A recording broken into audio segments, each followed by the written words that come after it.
Podcast. Hello, everybody. Welcome back to Jet Bets, the gambling podcast. I'm Brian Stein. And I'm JB. And we are back after our hiatus here. As you know, we typically take a break after the Super Bowl because the NFL is where we come and we give you weekly picks for every game played from week 1 until the Super Bowl. Then we take a little bit of a hiatus, but we are selective on Twitter. If you follow us at JetBetsGamble, we're tweeting out a lot of picks. We did pretty well March Madness. We're on a bit of a heater here for NBA, not to jinx it. And we just started a YouTube channel too. So we've been doing a lot. There's also going to be some new logos popping up here soon once I get those taken care of. So go check out the YouTube too, JetBetsGamble. I'm putting up just quick hitters, 3 or 4 minute episodes. This actually will probably go up as an episode 2 this week, just for another place for people to find the podcast. But it's going to be back talking gambling with you. JB and I usually are here just talking fantasy football during the off season, but this is a very exciting time for us, isn't it? Yes, it is. I friggin' love the NFL draft. I'm a big nerd about it. It doesn't make sense to me. I don't understand how I can be so excited watching guys get picked, but I do. Yeah. And I almost obsess over it. You know, some people have hobbies like crocheting. It's like, how can you get enjoyment out of crocheting? Well, that's the same question we have for you. And I'm the same way. This is fun. We're just so ingrained in the NFL, and then even in college football. We're big college football fans too. So it's very exciting to have it up and for us to have something to talk about here. This is our second year, I think, doing the NFL draft special. So we joke about it because here in Pennsylvania, for whatever reason, you can gamble on lots of things, but you can't gamble on the NFL draft. So JB and I have now made our annual pilgrimage, 40 minutes across the border to West Virginia, where you can legally wager on the NFL draft. So we've done that. We did that. We went over. We we drove down there 40 minutes. We sat in the parking lot of a Comfort Inn Select for about a half an hour. Made some bets. Drove a half hour. Checked in. Yeah, we checked in. We'll be back there in a couple of weeks to do some golfing. But it's funny. We just took an hour and a half out of our day to play some bets where we can't in Pennsylvania, which is stupid. But regardless, we're here. We're gonna talk about a lot of different things here. We're gonna talk about top pick consensuses, positional over unders. Just we bet on a lot of different things. We're gonna talk them through, tell you what we like. We're very dialed into this stuff. We're keeping on this on pretty much a daily basis. So there's a lot of money to be won during the draft, and we're gonna win it for you. Sound good? Yeah. So before we get into that, we do have a new sponsor for both Jet Bets, the gambling podcast, and Jet Set, our Dynasty podcast, and that's Pikkit. Pikkit is Pikkit. It is an app that syncs all of your gambling apps. So if you're listening to this podcast, you're probably like me. You probably have FanDuel downloaded. You probably have Barstool downloaded. You probably have DraftKings, BetMGM, Caesars. You probably have all these on here, and you're trying to find the best odds. The best way to do that is to download the Pikkit app. You sync all of your apps, or all of your gambling apps, to that one app, and then you can find the best odds. So if you're trying to bet on NBA playoffs and you're trying to see what the best odds for the Mavs and the Grizzlies are, you want to bet on the Grizzlies. They're -7 on FanDuel, but maybe they're -6 at Barstool. It'll tell you they're right in Pikkit. It'll track all your bets, let you know how much money you've won or lost in units and dollars. It's a great app. Use promo code JETBETS when you sign up, and you'll get a roll of the dice. You may get $3 free. You may get $100 free. You might get somewhere in between, most likely. Go check out Pikkit, Pikkit, code JETBETS for a nice little roll of the dice. Where do you want to start? Probably the top, huh? Yeah, probably makes sense to do the top. So there's been a bit of change at the top of the draft board. If you're keeping up with the NFL draft, there's no consensus top quarterback this year. There's 2 or 3. They're not expected to go in the first couple picks. Aiden Hutchinson from Michigan, up until this week, really, was kind of the front runner and obvious choice to be the first overall pick. And then recently, Travon Walker popped up out of nowhere, another defensive player from the University of Georgia. And with the Jaguars with the first pick, there's been rumblings and rumors that Travon is going to go first instead of Aiden Hutchinson. And the odds are reflecting that. Travon Walker is currently -200 to go first overall, and then Aiden Hutchinson is just behind him with +250. But our defensive expert here, JB, seems to think that is redonkulous. It's not redonkulous because Travon Walker is a really good prospect with outrageous athletic upside. And I think the main reason came out, but it was the main reason I think everybody thought all along. Trent Baalke, the GM for the Jaguars, is apparently campaigning for Trayvon Walker, and everybody else in the building, I think, wants Aiden Hutchinson. Yeah. Because, and why people kind of suspected this was already a thing, because he took Aldon Smith over J.J. Watt in that draft. The athletic freak Whoops. over the athletic freak over the guy who probably was the better player. Right. So I think. So you don't think he learned from his mistake? I mean, I think he might have, which is why I think hammering Aiden Hutchinson at plus 250 is a steal. Yeah. And like we said, this was the guy that was the favorite literally up until this probably started this week. The value is there. You've officially sold me on it not being Thibodeau, okay? Right, we get that. Yeah, he's out of there. It took a while, but I accepted it. You're not going to push me for Walker. Yeah. For me, what essentially feels like a coin flip at this point, getting the tail side of a coin flip at plus 250 is an easy bet for me.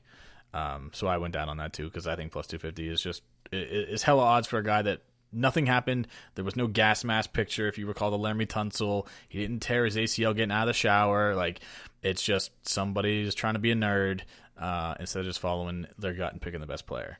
So Aiden Hutchinson, I think plus 250 to go first overall. I think that's a nice way, get a nice amount of money in your pocket to kick off the draft. What's your second favorite bet that you made in West Virginia? My second, I did this bet mainly on what I've been hearing this week, but it also is backed by my own personal beliefs, so I like it. Maybe that's why. There's been a lot more rumblings than I expected that Garrett Wilson's going to be the first wide receiver taken in this draft. I always said he was the best receiver, but I thought people would either opt in for the big size of Drake London or the absolute speed of Jameson Williams. So my favorite bet I made was Malik Willis to be the first quarterback selected, Garrett Wilson to be the first wide receiver selected, and Breece Hall to be the first running back selected for plus 330. Yeah. So really, if you're not dialed into the draft, Breece Hall is going to be the first running back taken. There may not be a running back taken in the first round, but it is very, very well known that the first running back off the board is going to be Breece Hall. So there's no concern in that. Malik Willis is basically a coin flip, although it seems like most people. If the Panthers don't take Pickett at 6, it's going to be right. Willis. Yeah, and it's more and more looking like that they probably won't take Pickett at 6.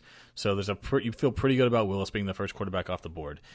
You're getting plus 330 value essentially for Garrett Wilson being the first wide receiver off the board. Mm-hmm.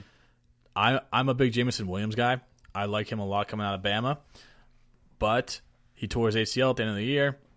Looks like he's going to be fine. He's still going to be drafted in the first round without a doubt. Easy, yeah. But there's something about Garrett Wilson. He's a very special player. He's just as good, if not better, than Jameson Williams. And the health, I think, will push him over that. So I hedged this. I took what you did for 340.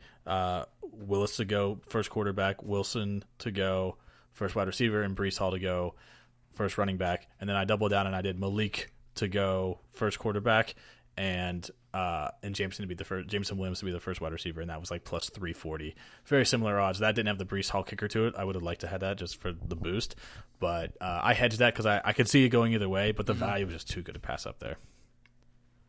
And I'll give you another one I really like. And I didn't actually take this because I have it in another bet that it's more of a long shot, but hammer anything that has Evan Neal's name attached to it. Yeah, you've been. I was learning on our drive down there. You are a very big Evan Neal fan. Yes, because I think he has the most experience. He has experience playing both tackle positions, which I think is real helpful for his case. And he just seems to have been through this whole process, the number one offensive lineman. Ike Ekwonu, the other big name offensive lineman this year, I think out of NC State, if I remember correctly. Yep, you're correct. He got a real big push recently, within the last couple weeks. that part always seems to make me nervous whenever people get pushed real late. Yeah. That's why I'm not 100% sure if I'm buying the Trayvon Walker thing. Right. It could be smoke. Yeah. And that's why I'm not 100% sure buying the Ikwanu stuff. Evan Neal was the best tackle coming out of college. He looked super athletic with like his weirdly slim body, like, and not in a way that it looks bad. He's just 340 pounds, but looks like not. Yeah, if you looked at a picture, you would have said, "Oh, this guy's 240." Yeah, like, and he's like making humongous box jumps. Yeah, and he's very doing all this athletic crazy stuff. But then, just recently, here comes Ickham. This is basically what happened with the number 1 overall pick, where it's like there was a front runner at this position, and then just very recently it switched, and we're not buying the hype here. Yeah. So I think it's plus 200 for him to be the first offensive lineman taken. I think it was like plus 600 if you wanted to put him at 5 to the Giants, who I think is probably the prime spot looking to be for the first offensive lineman to be taken. So anything with Evan Neal's name attached to it, I'd say just go for it. So I wonder what happens to that. So if I don't think this is going to happen, but say you place a wager that he goes 5th to the Giants. If the Giants trade that pick, is that bet lost or is it voided? And do you get your money think it's back? lost because it's the bet is saying who will go with the number 5 spots. Oh, it's specifically the number 5 spot, not the Giants at 5. That's a different. I think that's 5. A different bet. Yeah. Okay, gotcha. One that I really liked is 3 quarterbacks and 7 wide receivers to go in the first round at plus 145. It's good value, but 7's a lot. It's a lot, but the over-under is set at 6.5. So let's talk about the quarterbacks first. So we just talked about Malik Willis. We just talked about Kenny Pickett. Those are the 2 guys that are pretty much locked in to go in the first round no matter what. Even if there's rumors now that the Steelers at 20 will have their pick of the litter at quarterback, meaning that there will be none taken in the top 20. Even if that happens, I still think there's a 3rd quarterback taken because teams love doing anything about what happened with Lamar Jackson and Teddy Bridgewater. They love trading up in the back of that 3rd round or the back of the first round to get that 5th-year option on the quarterback. Even if that doesn't happen, the 32nd pick belongs to the Detroit Lions, who traded it for Matt Stafford in that trade with the Rams. They could even take a quarterback there because they should not take one at 2. So I think there's a lot of spaces in the back half of the draft, which is surprising. That I think 3 will go pretty easily. The hard part here is getting the 7 for the quarterback or for the wide receivers. We have our big 5 wide receivers that are pretty much guaranteed to go in the first round. We've talked about Jameson Williams. We've talked about Garrett Wilson. Garrett Wilson's teammate Chris Olave at Ohio State. Drake London, who's a huge wide receiver at USC. And then Treylon Burks from Arkansas. Those are the big 5 people that absolutely, there's no doubt in anybody's minds that they are going in the first round. Then there's some guys that are going to filter into the back half of the first round. Guys like Jahan Dotson, guys like Christian Watson, guys like Sky Moore. Who else am I missing? George Pickens, thank you. So there's 4 other guys there, and you just need 2 of them to go for this bet to hit. And I think there's a lot of need at the back half of this draft for wide receiver, particularly the Packers, who have 2 first-round picks. That's plus 5. Chiefs have 2 first-round picks. Chiefs have 2 first-round picks who have a wide receiver. So there's value to be had in the back there. Plus money was what grabbed me there. You can do it with just 6 wide receivers, and it's minus 135. The three quarterbacks and 6 wide receivers for minus 135. You add in 1 more receiver, it's plus 145. So take the risk on it. It's going to happen. There's a lot of value in these receivers, and I love that pick. 7's a lot, but if there's a year to do it, they might. Especially with it might be a record. How much receiver need is in the back with the Packers and the Chiefs? Definitely could be 2 sneaking up back there. Yep. Especially if a big run starts at like 8 and the Falcons take Garrett Wilson, say, at 8. Yeah. That was a rumor. I don't know how much faith to put in that rumor that the Falcons are interested in Wilson at 8. That could happen too. Yeah, I mean, they need a quarterback behind Mariota. They need. I'm not sure if 1 at 8 is the answer. I would say they need a lot of things, so it's tough to tell there where the real value is. But yeah, a lot of things could happen. They could love taking offensive weapons early. They do. That is factual. Give me. I think this is probably the best way for us to do this is just rather than just saying, "Oh, let's talk about one thing in particular." Talk to me about your next bet. What do you like best? What jumped out at you? We can talk about this. Carson Strong, over under 114.5 for his draft position. That's his overall pick, so he needs to be at least, or at the most, the 114th overall pick. Yeah. So if you He's a quarterback from Nevada, a lot of talent from the waist up. Yeah. It is big arm, high completion percentage, very liked during this process, but he's got some serious issues with his knees. And yeah, in the sense that they don't move. well, he has had like surgery from like high school, like I because of his didn't. injury. I didn't know he had high school injuries Yes, there too. he had knee injuries. That's probably why he's so immobile. Okay.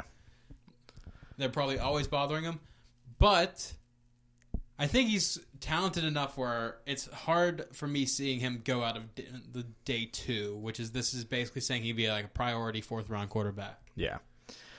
I agree. So this is, if you're on the FanDuel app, we're not sponsored, but the player draft positions tab is where this is, and just scroll all the way to the bottom. He's the second to last one there. So like JB said, over under 114.5, which comes out to right about the 4th round. Take the under there because this quarterback class is thin. It's very thin. This is probably one of the least sexy quarterback classes we've seen in a long time. Guys that are projected to go ahead of Carson Strong are guys like Sam Howell, who is much more mobile but not nearly as accurate or as good in my opinion. We've talked about Desmond Ridder, Matt Corral. Who am I forgetting? Isn't there one more of those in that class? Sam Howell. No, I said Sam Howell. No, you said all 3. Yeah. So I think all those guys are getting first to second round hype. I think that Carson Strong is just as good, if not better, than some of those guys. So the fact that they're saying, "Oh, he might slip to the 4th round," I'm hammering the under on that. I think this is probably one of the easiest player draft position values that we're looking at. I was gonna say, do you want to go next? I was gonna say I kind of took over yours, but I'm gonna go with another quarterback here in the same player draft position, and that's this Sam Howell. 42.5 is his draft position right now on FanDuel. I'm going to take the over on that. I think he's going to go later than that. 42.5, that's basically the top 10. Yeah, top 10 picks in the second round. And I do not think he's going to fall there. There are needs there at the quarterback position for sure, but I think he falls out to the late second, maybe even falls to the 3rd. He had a ton of really good weapons with him 2 years ago. He had 2 running backs drafted. He had 2 wide receivers drafted. And then he really fell off this year. His biggest plus is his mobility, but the accuracy is just lacking, and a lot of stuff is lacking. I think that if there's one of these quarterbacks that's going to slip, it's going to be Sam Howell. So I'm going to take over 42.5 because I think that's just too high. If we want to keep with this trend, Trey McBride, the tight end out of Colorado State, his over-under for his draft position is 51.5. And I'm going to be taking the under on that one. He's just the number 1 tight end, and I think he's a pretty good tight end. Pat Freiermuth, who I compared him to on the other podcast, went around, I think, 48. Yeah, so pretty close to that, yeah. I think the top 50 is way open market for the number 1 tight end in the class. He's no Kyle Pitts, but he's generally a good tight end. Yeah, he's getting no first-round hype, and I think that's appropriate. Yes, agreed. But he's definitely being devalued because he's being compared to Kyle Pitts. And JB's right, where Kyle Pitts went, top 10 last year? 4. If he went 4, holy shit. 4. That's not going to happen this year. Maybe he goes in the top 4 of the second round, but he's going to be, there's no doubt he's the first tight end off the board. He should go in the early second round. This is a no-brainer. Some of these get a little bit harder. I want to look at one more of these for me, and then if you want more, you can do more here. James Cook is a running back from Georgia, Dalvin Cook's brother. He's been at Georgia for a while. He's played a couple years there. He's a satellite back role where he hasn't had. He's shared time with Zamir White this year, with DeAndre Swift in years past, and every other running back that's come through there over the past couple years. He's a really good receiving back. You pair that with a lot of NFL teams really value bloodlines. So I mean, you see like the TJ Watts. You see it's usually more with like, oh, your dad is an NFL player or your uncle's an NFL player. But even with just as good as Dalvin Cook is and he plays the same position, his line is 73.5 here. That puts him middle third round. There's 64 picks in the first 2 rounds, so middle of the third. I think he could go in the second round. He could very well be the third running back taken after Breece Hall, who we mentioned, and Kenneth Walker. Even if he's the 4th running back, he could very well. 73 is going to be close, but I like taking the under there. It feels right to me. He seems in play for running back 3 after the main 2, and I think the main 2 are going to go. The first 2 running backs, Breece Hall and Kenneth Walker, may be gone before 40. Yeah, if you want to take that's kind of this is a bonus one. I didn't actually bet this one, but there's really the only chance of a first round running back being taken is by the Bills. At 28 or 27? Yeah, something like that. So the over-under for first-round running backs is like, it's pretty high. It's like plus 180 to have one taken. There's a good chance that could happen. They have some other holes that they need to fill, but Breece Hall is definitely the best back, and they're definitely going to take that. So all the fantasy world would explode. It would. But if you're looking for a little bit of long value, that's a good one there at like plus 180. There's so many. We literally sat down when we got there, and we were like, oh my God. We were just sitting there for a minute. Yeah, it's like we're just starting to like read all of these and look at these and like another good one I think is I'm trying to find which one it was. The team draft specials. Nope, not that one. They're just so hard. There's so many. What's the one where you can pick who the Steelers pick? I thought that was team draft special. Was it? That's the position though. Oh. I had a bet that the Steelers select Malik Willis at plus 150. I took that as well. I mean, go ahead. If those reports are true that no quarterback is going to go within the top 10, there is a huge slide of those mid picks where not a whole lot of people need quarterbacks. The Saints are there, but there hasn't even been a whole lot of talk of them being interested in a quarterback. That could just be them putting their cards to their chest, but a lot of people are saying the Steelers might have their choice of who they want at quarterback. And if that's the case, they're going to run to the podium trying to get Malik Willis. Yeah. Tillman's followed Malik around this whole draft process like a lost dog. Yeah, he's went to the pro day. He brought him in to for a top 30 visit. The last top 30 visit, like he was the last guy they wanted to talk to. Like, yeah. And that usually sounds like a bad thing. That's usually a good thing in this point. Yeah. They just wanted to kind of to line that out. I can't find it right now. Unfortunately, there's just so many markets right now for the draft, but it's unbelievable. But yeah, that was plus 150 if you can find that somewhere. That I think that's really good value for him, and it just makes the most sense right now. Oh, I'm sorry, here it is. So it's under NFL draft. You just have to scroll down farther. The 2022 NFL draft team to draft Malik Willis. So they could even trade up, which has been on the board. I don't think they're going to trade up for him, but they very well could. So the Steelers to take Malik Willis is plus 150. It's the best odds. New Orleans is plus 300. Carolina's plus 500. Falcons are plus 600. It's Malik. It's plus money. It's to the Steelers. I think that makes the most sense. I agree. Let's hope it happens. For our sake. Yeah, for our... I don't even know if I want it to happen. Like, if we're in the trust tree, like, if they're going to take a quarterback, I want it to be Malik, but you could also take somebody else, and I'd be cool with that too, you know. So linemen are sick. Yeah, linemen are important for science. Let's see. Was there another one here that you wanted to call out? I'll do John Mechie. John Mechie has an over-under of 56.5. I think people like John Mechie a lot more than people think. I think also people like Alabama players more than people realize. So even with his ACL, people are coming back from ACLs, easier hell. James Williams might be the first wide receiver taken off the board fresh off an ACL. Yeah. So he's at 56.5. I think he's a top 10 wide receiver in this class. Even with the injury, I think someone's going to just be like, this is going to be my number 2 guy, easy. no, without a doubt, like we're gonna be able to put him in if he's healthy week 1, and just we're gonna get a handful of catches from him. There's a lot of sexy names out at wide receiver this year. Mechie isn't necessarily one of them, but he's probably the safest pick, one of the safest picks at the wide receiver position this year. So I think that 56 is a lock. There's no doubt he goes in the second round, so, and you're shaving off a couple picks there at the back end of the second.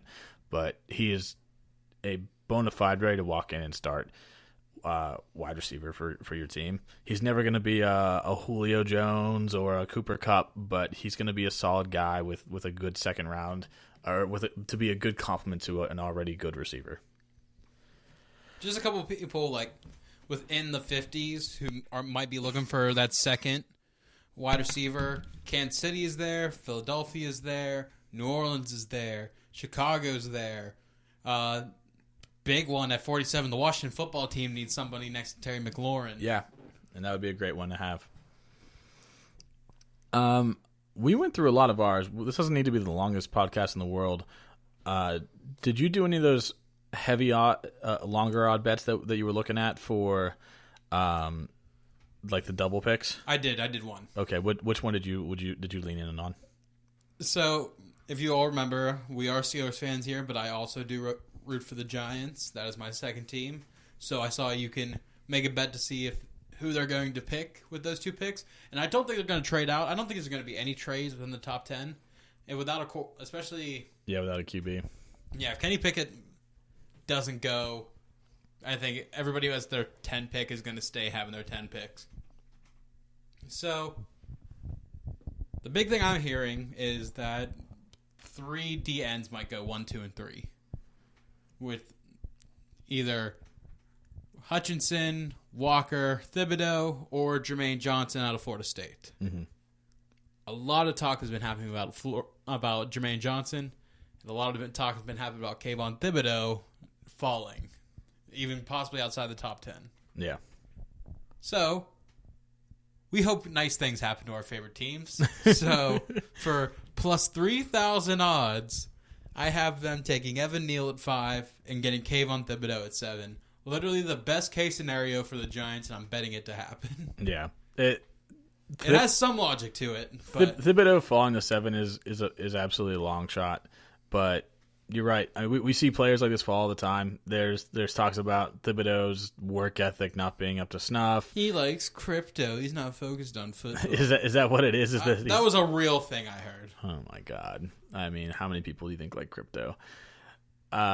So yeah, I think there could be a chance it could fall. I mean, for plus 3,000 odds, that's worth a quick little $5, or just a small little bet, let it pay out, and go hog wild with it when you win. I'm sure the Giants would love to trade out this pick and try to have 2 first-round picks for this quarterback class coming up next year. Oh, we're going there already, huh? I mean, I'm sure they're also on it, but yeah. I don't think anyone's going to want to give them a first next year to move up. No, I don't think so. This is such a weird draft because you're right. Like, there's no top quarterback prospects. You're not going to trade up for any of the guys. Like, these guys are good, right? Mm-hmm. The top 10 players, like, there are guys like Kyle Hamilton that are still going to go early. Some of these wide receivers are going to go early, but there's no. I think you're right. I don't think there's going to be any major trades in the top 10 because it's just like these guys are good, but they're not going to change our franchise. Mm-hmm. So yeah, it's kind of a strange pick. Let's finish off here with our parlay. The special parlay. Yes. So we did a little parlay. We did a 5-legger here. So if you go under the parlay draft builder, you have a couple options. You can certain players to be a top 3 pick, to be a top 5 pick, and we went through and we said let's go find 5 people that we think are going to be top 32 or first round picks. So, they are as follows. All these players need to be selected on Thursday night for this bet to hit. Treylon Burks, who is a wide receiver. He was coming into the draft ranked as the top-ranked receiver. Things have waffled a little bit, but he's still without a doubt going to be a first-round receiver. Probably the 3rd guy off the board if we had to guess. You can talk about the rest of these guys. That is fair. So, Treylon Burks' odds in this is definitely the highest, but they're enough to put in here because there is question that he might fall in the 2nd round, so we're trying to capitalize on that. So the next 2 we have is the 2 best guard prospects in this draft, which is I think I remember these schools. Kenyon Green out of Texas A&M and Zion Johnson out of I can't remember. I thought I had it. Maybe Boston College? Look that up for me. That sounds right. Yeah, I'll check it, though. These are the two best guard prospects and probably the better offensive Boston College is right. I was right. Let's go. They're the two best guard prospects without a doubt. And I know guard isn't a super great position, but I think Kenyon Green being the number one guard is going to warrant him being in the first pick. People consider him a top 10 player, but since he plays guard, like same thing like Linderbaum, he gets pushed back to the first round. Where Zion Johnson, I think, gets drafted as well is his versatility. He is a guy that can play a lot of positions. I think he's had time at center. I think he's had time at tackle. He's primarily a guard, but he can do both. I think that's going to get him into into the first round. And then the next guy we have is Nakobe Dean, the linebacker out of Georgia. Real quick, it's crazy that Georgia might have upwards of 7 of their defenders go in the first 2 rounds. Yeah, that was an all-time defense, and I think being the green sticker guy on one of the better defense. I almost say one of the better defenses college has seen in the last handful of years. Yeah, almost ever. You probably want the general. You want that field general in the middle.